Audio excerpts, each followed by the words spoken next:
VHF manager from 2005 to 2008.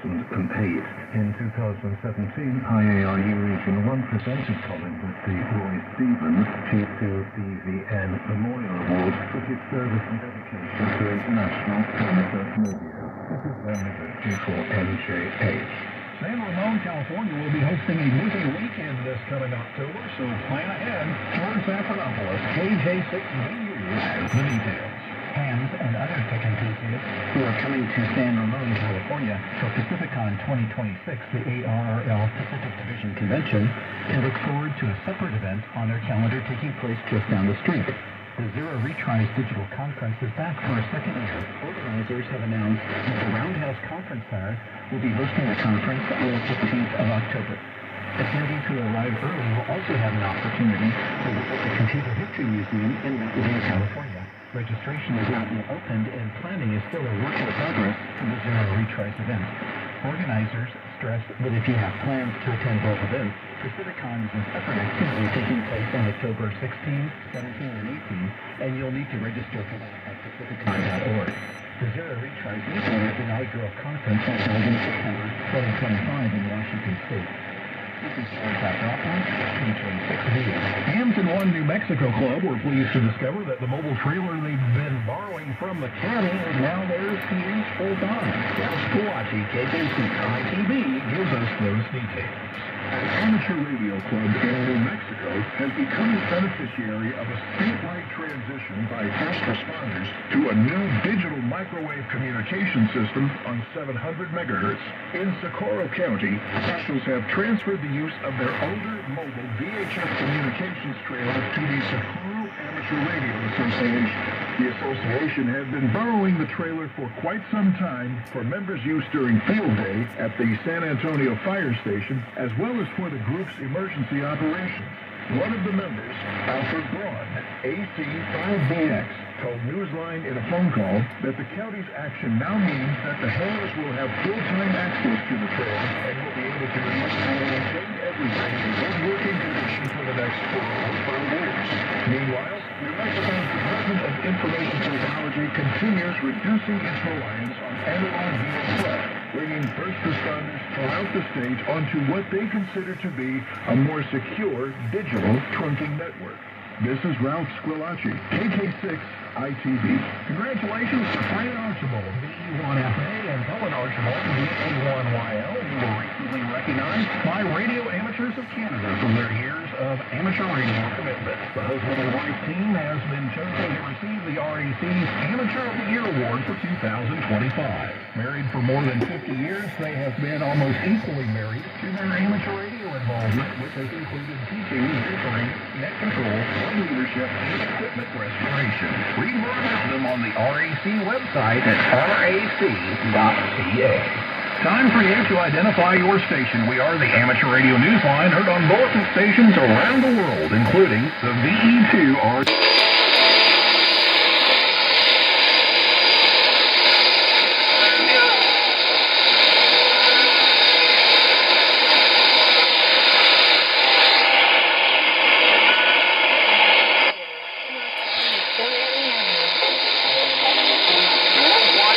Massive 31-day ham radio event celebrating communication across as many countries as possible.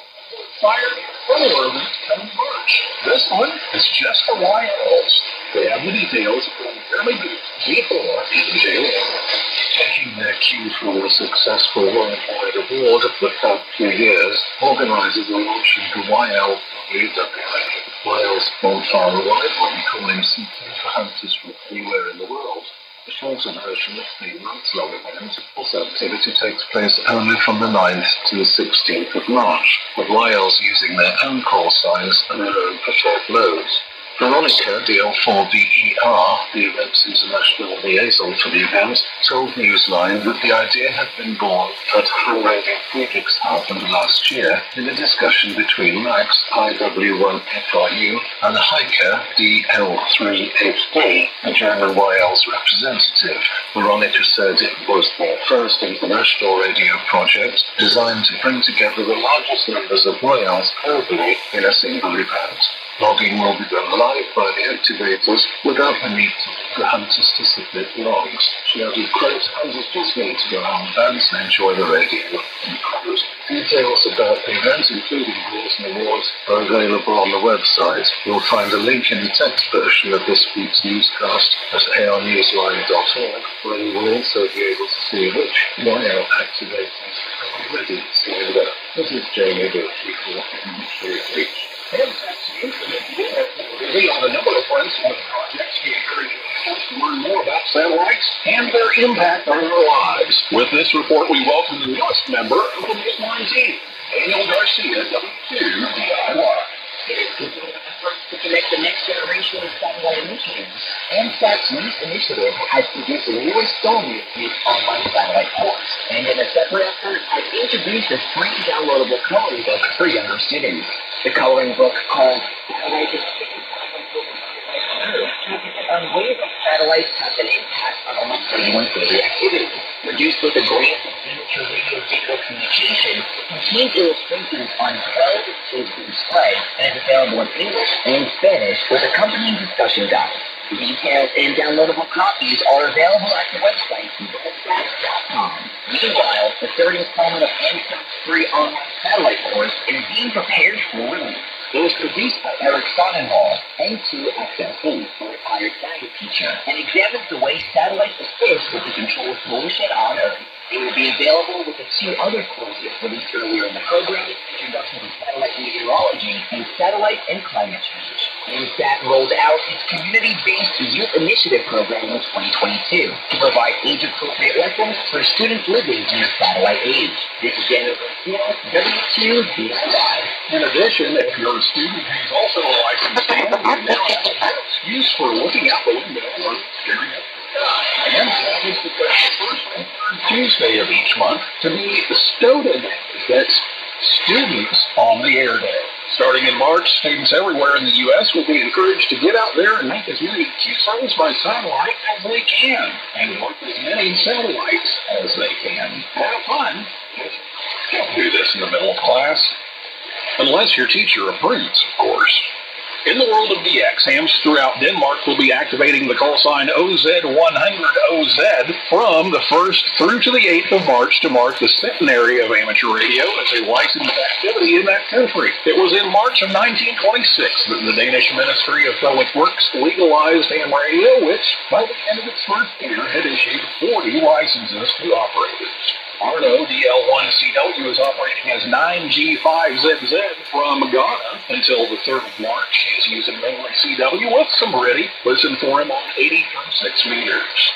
The radio club of the National Polytechnic Institute of Cambodia, XU7AMO, will have a number of operators, including the school students, calling QRZ via the QO100 satellite from the 27th of February through the 2nd of March. The activity will take place during a satellite communication training session by the Telecom Department of the Electronic Faculty in Phnom Penh. They will also be making use of 3 low Earth orbit satellites, RS-44, SL-50, and FO-29. Suvarna VOPT will continue his operation on Mauritius as 3B8G through to the end of March. Listen for him on 2015 and 10 meters, where he will be using CW. For all of these stations, please see QRZ.com for QSL information and other details. Finally this week, we here at Amateur Radio Newsline are asking for your help in identifying a very special young person whose ham radio adventures have risen to Olympic heights worthy of special recognition. Newsline's Mark Abramovich, MT3V, is here with that story. Some of you will know of a young ham who has done extraordinary things in just about 4 years of activity in the Army. Maybe he or she is now a teenager, someone for whom you have served as a role model, or as we old-timers call it, an Elmer. Perhaps that person has been involved in spearheading special activities at your radio club, or even started a radio club in their school and recruited classmates. This could be a young person who, thanks to your support and those in your community, has promoted amateur radio through Field Day, weekly nets, got invited to appear and speak at a forum at Hamvention, or earned a coveted invitation to work with other like-minded teenage hams at the Youth on the Air campus. If you know someone like that, we need you to shine the spotlight on that person.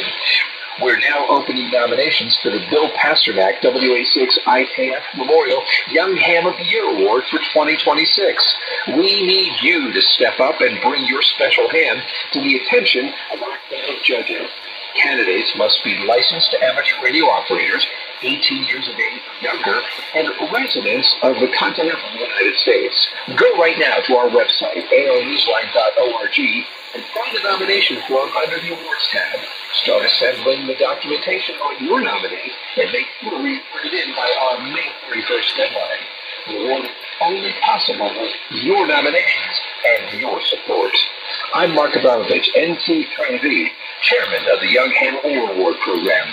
With thanks to Alpha Brown, AC5BX, Amateur Radio Daily, AMSAT News Service, David Behart, A7DB, DXWorld.net, Alan Defensor Chieftain, 425BX Bulletin, IARU Region 1, NASA.gov, SmartZ.com Forum, Radio Society of Great Britain, Shortwave Radio.de, Space.com, Veronica DL4VER, Wireless Institute of Australia, Zero Retries, and your listeners. That's all from the Amateur Radio Newsline. We remind our listeners that Amateur Radio Newsline is an all-volunteer, non-profit organization that incurs expenses for its continued operation. If you wish to support us, please visit our website at arnewsline.org. We appreciate you all. We also remind our listeners that if you like our newscast, please leave us a 5-star rating wherever you subscribe to us.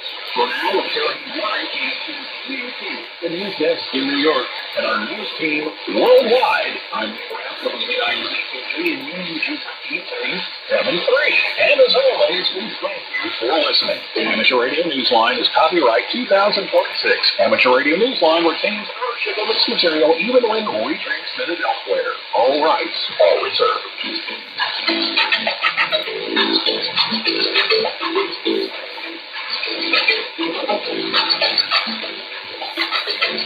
Willkommen zum DX-Programm der ARD, der Arbeitsgemeinschaft DX.